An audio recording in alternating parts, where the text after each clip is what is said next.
আগামী দিনে বাংলাদেশের লাল সবুজের জার্সিতে বাংলাদেশ জাতীয় দলে সুযোগ গ্রহণ করবে এবং এই স্বপ্নকে বাস্তবায়ন করবার জন্য বাংলাদেশ ক্রিকেট বোর্ড এই আয়োজন করে এবং জেলার ক্রিকেট প্রতিভান্বেষণ যেটি বাংলাদেশ ক্রিকেট কন্ট্রোল বোর্ডের যারা আধিকারিক যারা এসেছিলেন বিভিন্ন ডিপার্টমেন্টের পরিচালক তারা কিন্তু এই ভূমিতে এসে ঘোষণা করে গেছেন। ইতিমধ্যে আমাদের মাঝে উপস্থিত হয়েছে মাগুরা জেলা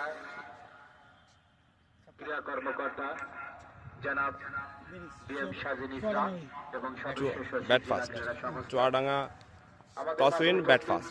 থ্যাংক ইউ। হয়েছেন মাগুরা জেলা ক্রীড়া সম্মানিত সদস্য এবং বাংলাদেশ ক্রিকেট কন্ট্রোল বোর্ডের আশিক রহমান শশী আমাদের মাঝে উপস্থিত